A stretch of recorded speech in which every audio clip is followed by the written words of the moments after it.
In the scorching heat of a Maine summer, the veteran and his loyal dog thought they were just taking in an old house, a forgotten treasure on a cliff.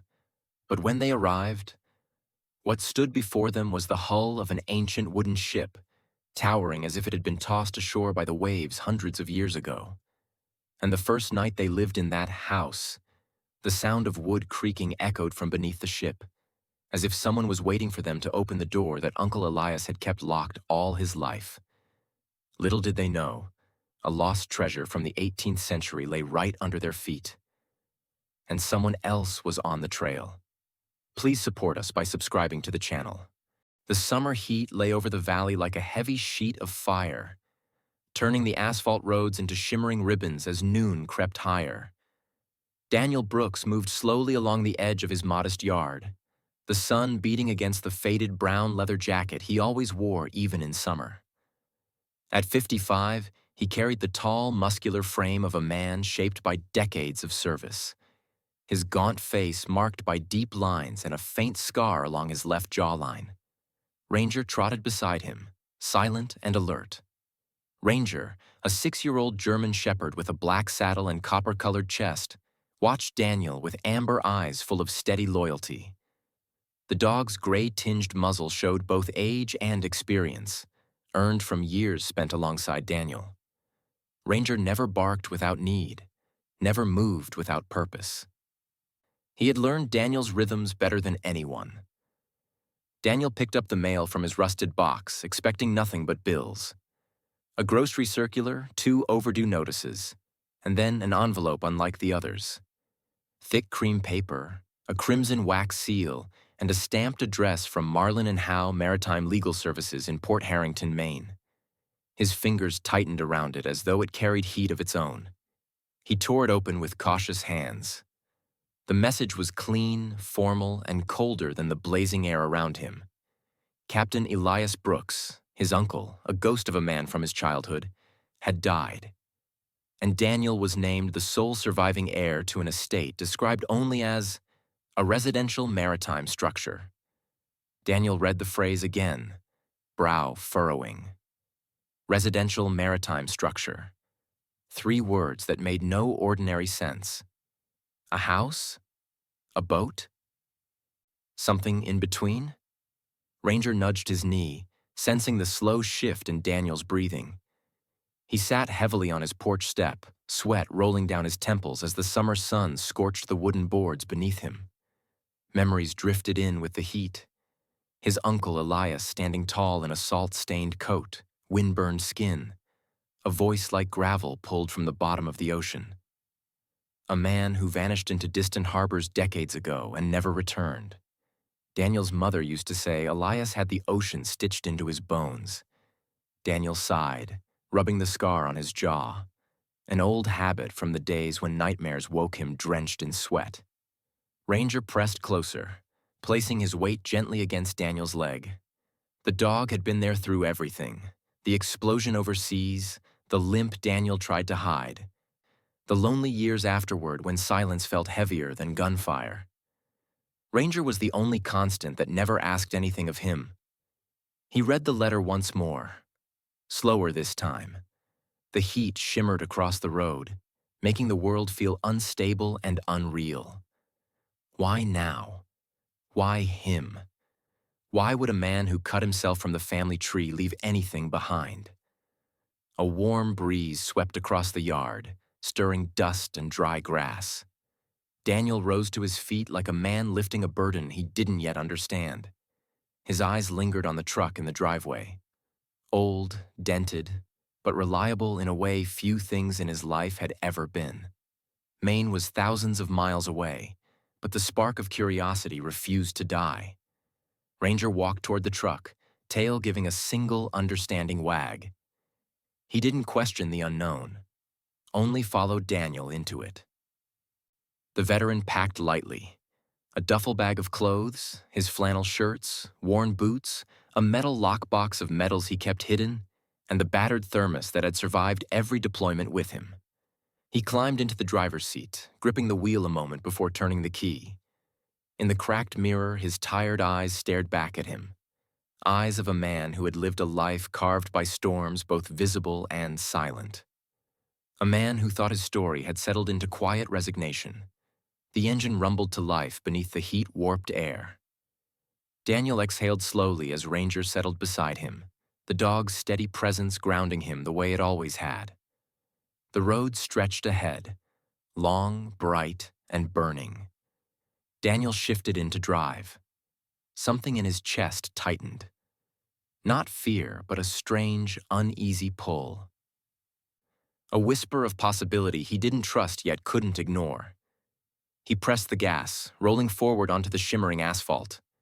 And as the truck carried them toward a distant coastline, one thought rose like a wave he couldn't outrun. Why would a man who vanished into the sea leave him a house built from a ship? Far across the country, on a cliff overlooking a crescent-shaped beach, something waited, untouched, locked, and listening. The salt, heavy summer wind hit Daniel the moment he stepped out of the truck, carrying the thick warmth of the Atlantic and the sting of sun-baked sea air. Ranger jumped down beside him, ears perked, nose quivering as if the ocean itself had a scent he needed to memorize before taking another step. The heat shimmered over the ground, bending the horizon into a wavering mirage. Yet the structure ahead stood impossibly solid. For several seconds, Daniel simply stared. The residential maritime structure described in the letter towered above him.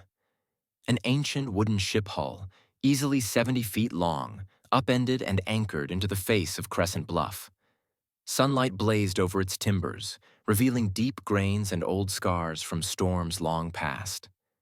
The bow jutted toward the sky like a monument pointing to forgotten horizons. Daniel felt something tighten in his chest, a mix of awe and unease, because the ship didn't look abandoned. It looked like it had been waiting. A crunch of gravel behind him snapped his attention toward a figure approaching on the narrow coastal path. The man was tall and thin, his frame angular like one carved from driftwood. His name was Jonas Pike, the caretaker assigned by the law office. Jonas's sunburned skin contrasted with the pale streaks left by sunglasses, and his salt and pepper hair hung in loose strands as though he rarely bothered taming it. His beard was patchy, rough, giving him the appearance of someone who lived more outside than inside. He extended a long arm toward Daniel with a handshake that felt unexpectedly strong. Jonas spoke with a quiet coastal drawl and an air of someone who avoided unnecessary words. There was a restlessness in his eyes, the kind seen in men who witness too many storms, both at sea and in life. He explained he'd been asked to check the property once a month, though he admitted he had never stepped fully inside because the old captain didn't take kindly to visitors. Ranger circled the caretaker once, sniffing, then settled, seemingly satisfied Jonas wasn't a threat. Jonas guided Daniel to a narrow stairway built against the rock, leading toward the entrance cut into the ship's lower hull. The wood was warm under Daniel's hand, holding the heat of the day. His boots thudded softly as he climbed, Ranger following close behind, every step cautious but eager. When Daniel reached the door, an iron-framed panel with warped hinges, he hesitated a moment, pressing his palm against the rough grain. The sensation was unsettling, almost familiar, though he couldn't explain why. Inside, the temperature rose sharply. The air was thick with the scent of heated wood, dried salt, and dust that had nowhere to escape. Long, curved ribs of the ship arched overhead like ancient bones. Daniel walked slowly down the narrow main corridor, his footsteps sending faint echoes along the boards. Ranger stayed close to his leg, shoulders brushing him, ears twitching with each small creak in the structure. Jonas stayed by the doorway, arms folded as if the threshold were a boundary he refused to cross. He explained that Captain Elias had lived here alone for years, buying the ship hull from a dismantled maritime museum and having it anchored into the cliff by a handful of local craftsmen. Jonas admitted the captain was a strange man, kind on some days, fierce on others, especially after returning from long sea trips. Rumors described him as a man who trusted few and guarded secrets the way others guarded their families. Daniel walked deeper into the ship house, brushing dust from the brass fixtures mounted along the walls. He found the captain's quarters toward the back, an oval-shaped room lit by narrow slits carved into the upper timbers. A desk remained bolted to the floor, its surface scattered with nautical charts curled by heat. An old compass rested near the edge, tarnished but intact. Ranger stiffened suddenly, head turning sharply toward a panel of wood along the right wall. The dog's muscles tensed in a way Daniel had seen only in combat zones. Ranger emitted a low bark, short, insistent, not aggressive but alert. Daniel approached the wall, running his fingers over the surface until he felt it. A faint seam, almost invisible, running vertically along the boards. Jonas looked up sharply. "I've never seen that before," he muttered, though his eyes revealed he wasn't entirely surprised. Daniel pressed the seam gently, and the panel shifted with a dull groan, revealing a small, circular brass lock embedded in the wood. Old, ornate, unique. He reached into his pocket for the compass he had picked up from the desk, and nearly dropped it when it clicked softly open in his hand. Hidden inside, beneath the needle, was a brass key shaped like a stylized anchor. Daniel stared at it, wondering if his uncle had left it there intentionally, or if fate had simply placed him in front of it at the right moment. Jonas stepped back, palms up. Whatever's behind that wall, Captain Elias didn't want anyone but family finding it. His voice shook slightly, not out of fear, but out of respect for a man he hadn't dared question. Daniel slid the anchor key into the lock. It fit perfectly, turning with a gritty metallic scrape. The panel released, swinging inward to reveal a narrow staircase spiraling downward into darkness. Cool air drifted up, chilling Daniel's sunburned face despite the summer heat. Ranger peered down first, tail raised, posture alert. The dog gave a single bark, low, vibrating, almost hesitant. Daniel placed a hand on Ranger's back, steadying both of them. He lifted his head toward the unseen lower deck. The air smelled different, older, deeper, untouched. And in that moment, beneath the blazing sun outside and the suffocating heat inside the hull, Daniel felt something tighten inside his chest again. Something was waiting below. Something his uncle had hidden with purpose. He stepped onto the first stair. The narrow staircase spiraled downward into darkness, each wooden step groaning softly beneath Daniel's boots as if resisting the weight of new footsteps after so many silent years. The air shifted the deeper he went, no longer heavy and blistering like the sunlit rooms above, but cool and faintly metallic, carrying the scent of something untouched by summer's heat. Ranger descended just ahead of him, paws careful but confident, his tail held straight as a flag of alertness. Daniel kept one hand on the curved railing, feeling centuries of grain beneath his fingertips. When he reached the bottom, the darkness widened into a large chamber carved into the lower hull. The walls curved inward like the belly of a sleeping whale, and a faint glow filtered through narrow slits along the wooden ribs. Dust motes floated in the dim light, swirling as if disturbed by a presence long asleep. Daniel's breath caught. The space didn't feel forgotten. It felt preserved. Ranger moved forward, nose low, weaving between crates stacked neatly in rows. Daniel followed the dog's path, noting how the timbers here were different.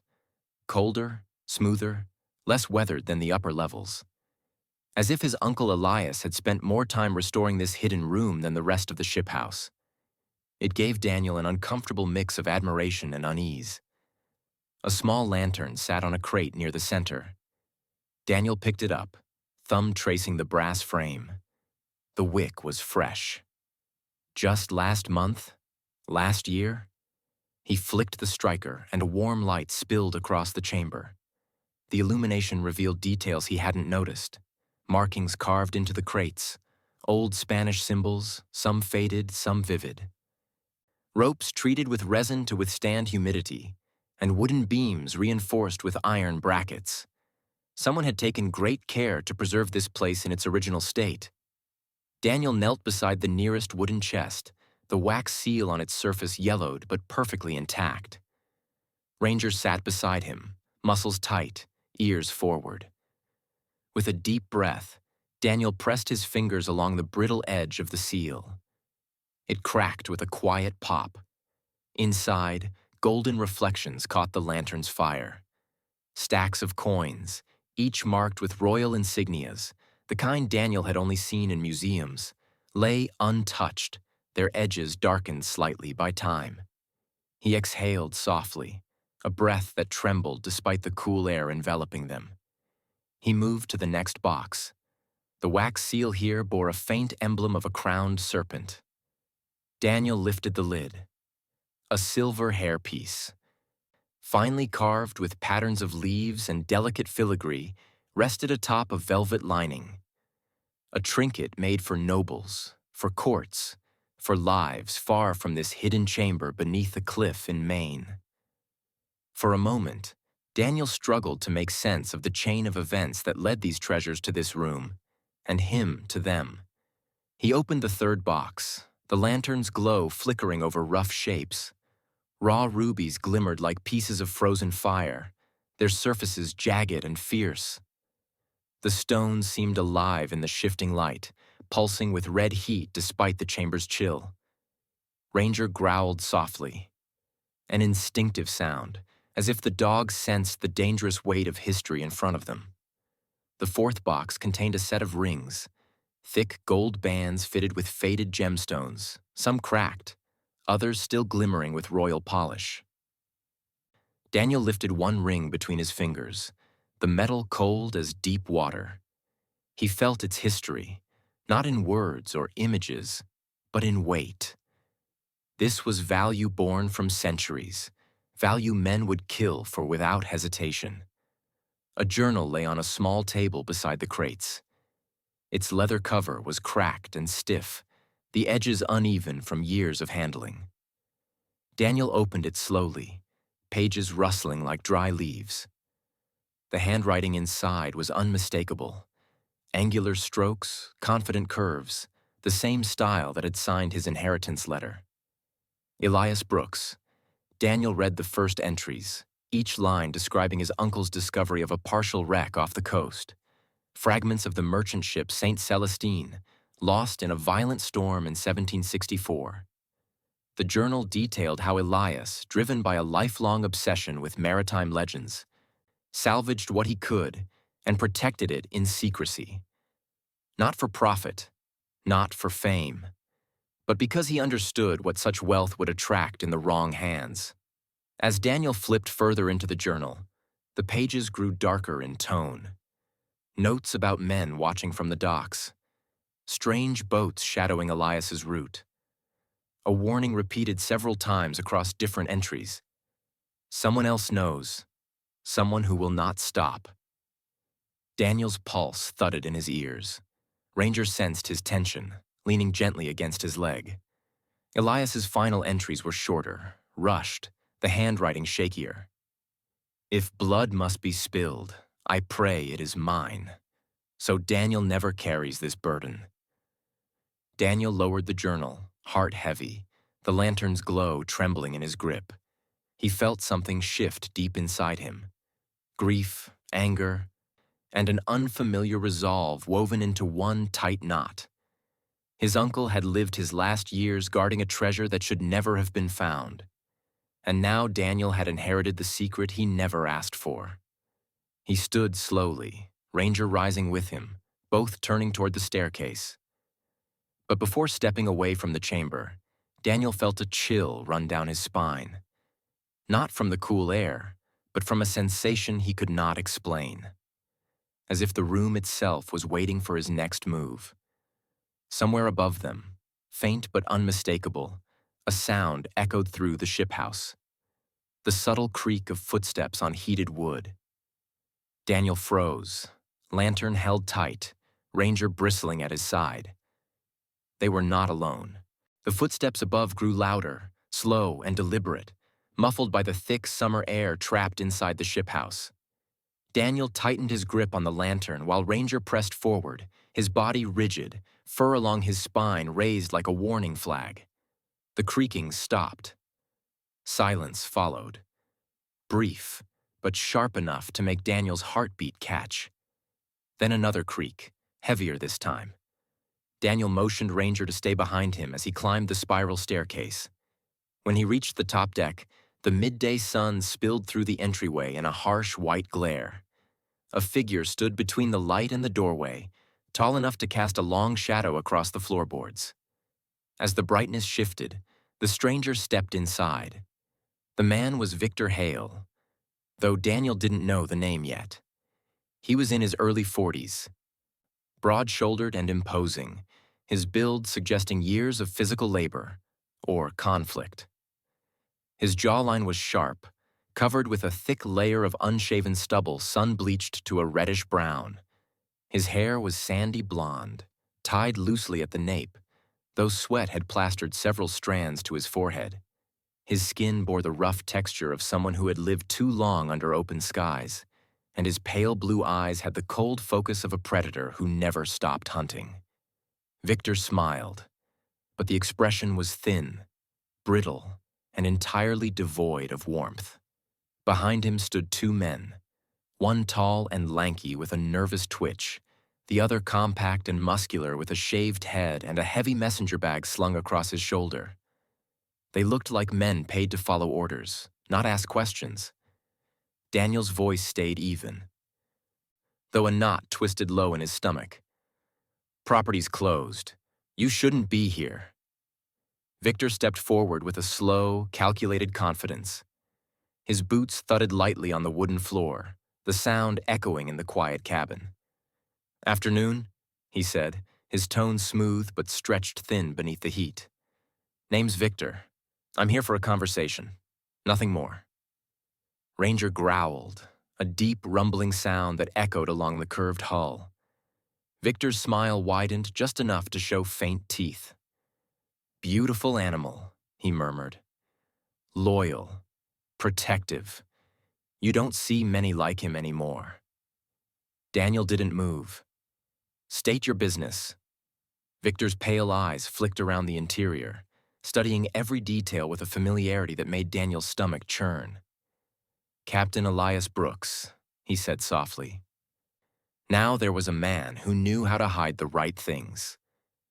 His gaze snapped back to Daniel. He kept something valuable, something men have hunted for generations, and he gifted it to you. Daniel's jaw tightened. "I don't know what you're talking about." "Don't insult me," Victor said, voice sharpening. "I knew Elias, long before he cut ties with this town, before he ghosted every man he worked with. He wasn't just a sailor, he was a collector, a keeper of secrets, and he promised me something that should have been mine." Ranger moved closer, positioning himself half a step ahead of Daniel. The air inside the ship house seemed to thicken, the summer heat twisting into something more dangerous. Victor raised both hands in mock surrender, though Daniel noticed the tension in his wrists, the twitch of expectation. "Look," Victor said slowly, "we can talk like reasonable men. I know you've found something. I can pay. Very well." Daniel shook his head. "You need to leave." The moment stretched, thin, tight, ready to snap. Then Victor exhaled through his nose, frustration tightening the corners of his eyes. "Have it your way," he said, voice cooling like metal plunged into water. "But you should know this treasure doesn't belong to one man. Men have died for less." He gestured subtly, and his two companions stepped back outside.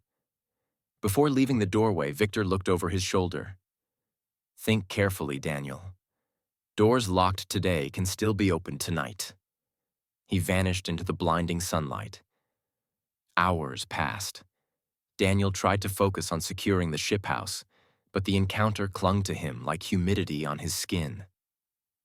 The air grew hotter as the sun sank, yet the temperature inside refused to drop. Ranger prowled the hallways restlessly, nose twitching at every shifting shadow. Daniel didn't sleep. When night finally draped itself across the coast, the heat remained heavy and suffocating. The boards creaked under the strain of the warm air pressing against the hull. Ranger stopped suddenly, ears snapping upright. A metallic whine cut through the silence. Daniel froze, recognizing the sound instantly, the high-pitched grind of a cutting tool slicing metal. It was coming from below, from the hidden door. Ranger lunged forward with a fierce bark, claws gripping the wooden floor. Daniel sprinted after him, heart racing as he vaulted down the stairs. The glow of sparks lit the hidden chamber like a violent firefly storm. Victor stood at the wall, a compact handheld cutter in his gloved hands, its blade throwing off scorching sparks. His two men kept watch, both wearing thick, heat-resistant gear. Their faces glistened with sweat in the oppressive warmth. Ranger charged. The muscular guard shouted, stepping between Victor and the dog. Ranger slammed into him with the full force of a trained protection animal, knocking the man backward, teeth bared, snapping dangerously close to the man's arm. Daniel reached Ranger just in time, pulling the dog back before Victor's blade swung around in reflex. "Stop!" Daniel yelled. But it was too late. A burst of sparks shot upward, landing against the dried summer wood of the wall. The heat took hold instantly. Flames flickered, caught, then spread along the planks like fingers racing outward. Within seconds, the crackle of burning timber filled the chamber, accompanied by the sharp, shuddering groan of the hull under strain. The ship house began to tremble. Victor stumbled backward, eyes wide as the flames reflected in them like molten coins. "You fool!" he shouted, though whether at Daniel or the situation was unclear. Smoke curled upward, thick and fast. Daniel grabbed Ranger's collar, dragging him back from the growing fire. The heat intensified, an impossible furnace brewing inside the ancient hull. Above them, the structure creaked, loud and dangerous, as if the cliff itself shifted beneath their feet. Victor swore and lunged for the staircase, his men scrambling behind him. Sparks rained down, flames roared. The ship house was coming apart. The fire climbed the wooden ribs of the ancient hull with terrifying speed, the summer heat turning every plank into a ready fuse. Daniel pulled Ranger toward the narrow passage leading upward as smoke coiled around them, thick and dark enough to sting his eyes. The crackling of burning wood mixed with the low groans of the ship house, every sound warning that the structure was seconds from collapse. Ranger coughed and shook his head violently, but stayed at Daniel's side, his brown and black coat glistening with sweat and soot. Daniel's mind raced. He couldn't let the staircase burn through. He couldn't let the upper deck trap them. And above all, he couldn't let the ship house, Elias's legacy, turn into a tomb. He glanced back toward the hidden chamber. Flames had engulfed the wall where Victor had been cutting, and the timber bowed inward with an ominous bend. Victor and his two men stumbled through the smoke, coughing violently. The muscular guard limped, blood trailing from a gouge Ranger had caused. The lanky guard panicked openly, his narrow frame trembling as he slapped pointlessly at the flames. Then the worst sound came, an explosive crack above them. Daniel looked up in time to see the support beams along the starboard wall begin to buckle. He grabbed Ranger's collar and pulled him toward the hatch leading to the bow escape route. But Victor wasn't following. Instead, he darted toward the staircase leading upward, only to stop abruptly when part of the upper floor crashed down in a shower of burning splinters. The exit was blocked. The only way out was the bow, a narrow passage few knew existed. Daniel's pulse pounded as he shouted, "This way!" Ranger barked once, urgent and commanding, as if echoing Daniel's call. But Victor froze for a moment, torn between pride and survival. His face was flushed red from heat and panic, sweat washing streaks of soot down his cheeks. For all his threats earlier, the treasure hunter now looked very human, afraid, trapped, and painfully aware of his mistake. Victor tried the side exit anyway, lunging toward the port side hatch. A thunderous rumble shook the floor beneath them. The burning mast above collapsed, sending flaming pieces piercing through the wall near Victor's path. He stumbled back in a panic. "The rocks! I'll climb down the rocks!" he yelled, bolting toward the cliffside door. Daniel's jaw clenched. That door led to a narrow trail carved into the cliff face, dangerous even in good weather. Tonight, with heat warping the wood and flames dancing along the hull, it was suicide. They reached the outer hatch just in time to see Victor leap onto the rocky slope. The overheated cliffside, baked all summer, betrayed him instantly. A slab of loose stone shifted under his weight. Dust plumed. The ground slid. Victor flailed, barely catching himself on a jagged outcrop. Daniel cursed under his breath. He looked at Ranger, who had already stepped forward, ears pinned as if understanding the choice Daniel had to make.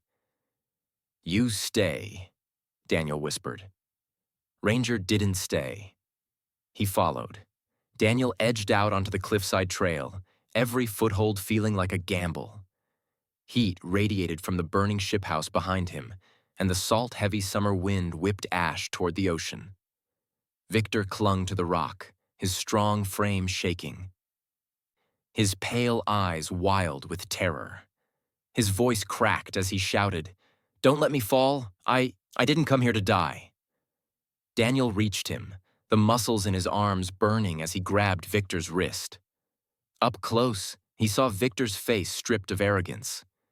The unshaven stubble, the sweat, the panic. A man who had spent too many years chasing fortune and too few remembering what mattered. "Hold on," Daniel growled. The rocks shifted again. Ranger barked, scrambling forward to brace himself against Daniel's legs. With a heave, Daniel pulled Victor back up onto the trail. The treasure hunter collapsed on his back, gasping, his chest rising and falling in harsh, ragged breaths. They didn't have time to recover. A deafening crash behind them signaled the ship house's internal mast collapsing fully. Flames roared out of the windows, and embers drifted skyward like fireflies fleeing a dying creature. Daniel forced Victor to his feet and shoved him toward the bow passage. "Move!" With Ranger leading them, the three squeezed into the reinforced escape corridor Elias had built decades ago. The heat trapped in the wooden walls was suffocating. The air shimmered. Sweat dripped into Daniel's eyes. He felt the structure tremble with every second. At the final junction, fresh ocean air hit them. Heavy, salty, and hot, but breathable. They crawled out onto the rocks just as the Coast Guard searchlights cut through the night. Two boats idled offshore, their beams sweeping across the cliffside and the burning ship house perched precariously above. Officer Cooper Hayes, a man in his late 20s with a square jaw, close-cropped dark hair, and a lean swimmer's build, shouted through a megaphone, "Step away from the structure, fire crew inbound." Daniel raised a hand, exhausted but steady. Ranger flopped down beside him, panting hard but alive. Victor stumbled forward, trying to catch his breath. But when the officers reached him, he straightened suddenly, regaining an echo of his former arrogance. The youngest officer, Amanda Price, a petite woman with sharp eyes and a steady posture, cuffed his wrists without hesitation. Victor didn't resist. Before being escorted to the boat, Victor turned his head toward Daniel. His soot-darkened face twisted into something between bitterness and resignation.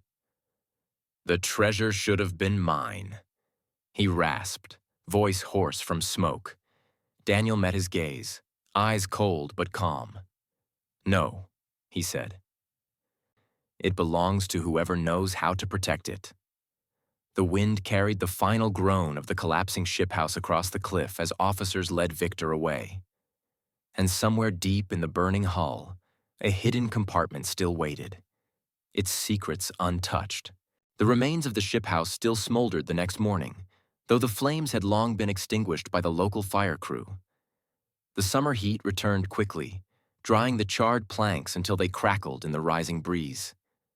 Daniel stood at the edge of the cliff, Ranger at his side, the dog's coat dusty with ash, yet his posture proud and steady. The ocean below rolled in slow, shimmering waves, sunlight scattering across the crescent-shaped beach like broken glass. Behind them, a convoy of vehicles approached the clearing. Representatives from the state of Maine, the Maritime Historical Authority, and the Port Harrington Museum stepped out under the blazing sun. Leading the group was director Lila Marston, a woman in her early 50s with sharp cheekbones, silver-streaked black hair tied in a low twist, and a calm, composed air. Her linen suit was a dignified shade of navy, though the heat reddened her fair skin, giving her an almost stern glow.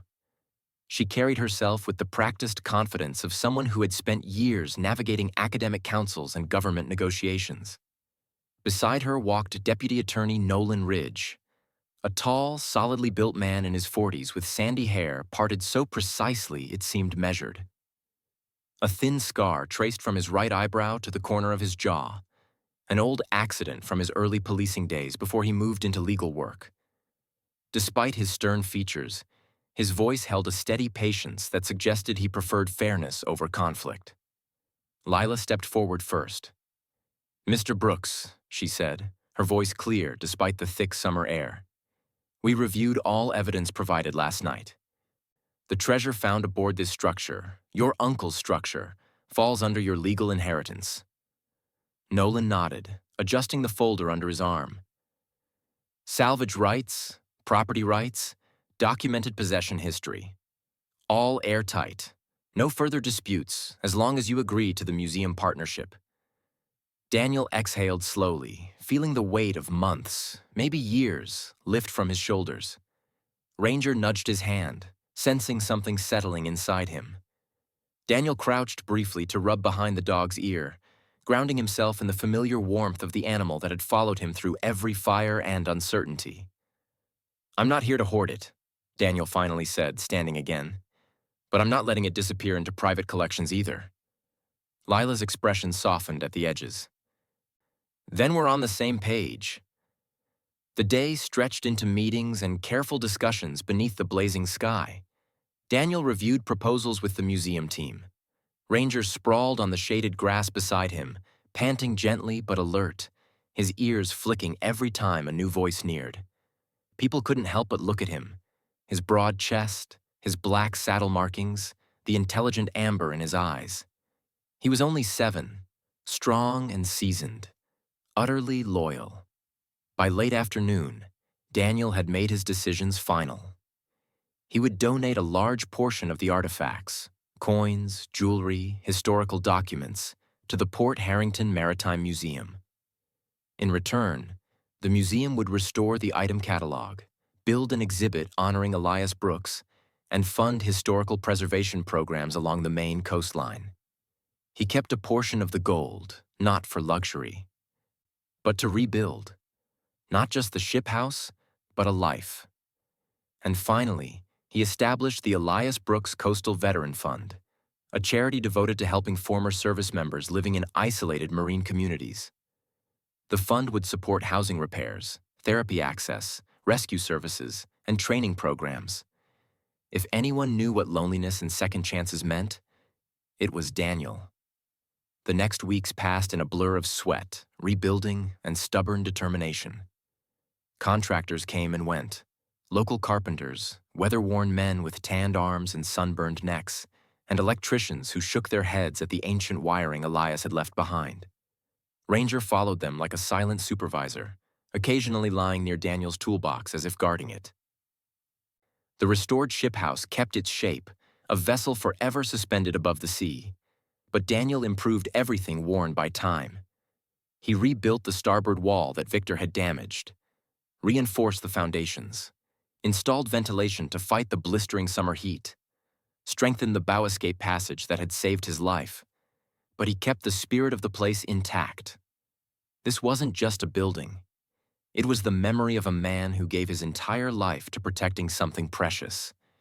And now, rebuilt, it was a promise Daniel intended to honor.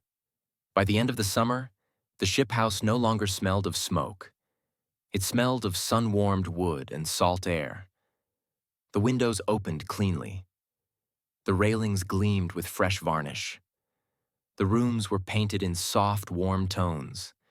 Ranger claimed a corner of the upper deck as his sanctuary. Stretching out beneath the shining mast stump, eyes half closed in bliss whenever the ocean wind brushed his coat. Daniel stood on the restored bow one evening, leaning against the railing Elias once stood beside. The sky was streaked gold and orange, the sunset sinking into the shimmering Atlantic. Ranger lay beside him, one paw hanging lazily over the deck's edge. Daniel breathed deeply. The warmth of summer, the taste of salt, the faint sound of gulls drifting along the coast. The weight on his shoulders felt lighter than it had in decades. For the first time in years, he didn't feel like a man running from the past. He felt like a man who had arrived somewhere meant for him. "This is home," Daniel murmured, barely louder than the breeze. Ranger lifted his head and nudged Daniel's elbow as if agreeing. Daniel smiled. The expression small, but real. Beneath the relentless summer sun, on a cliff shaped by wind and time, he had found a place to stay, a place to breathe, a place to start again. And for a veteran who had spent half his life searching for purpose, that was the greatest treasure of all. In the quiet that settled over that summer cliff, Daniel often thought about how strange God's timing could be. A man who had spent half his life searching for purpose was led by a letter, a dog's instinct, and a burning trial of courage to the very place where he finally healed. Some people call it chance.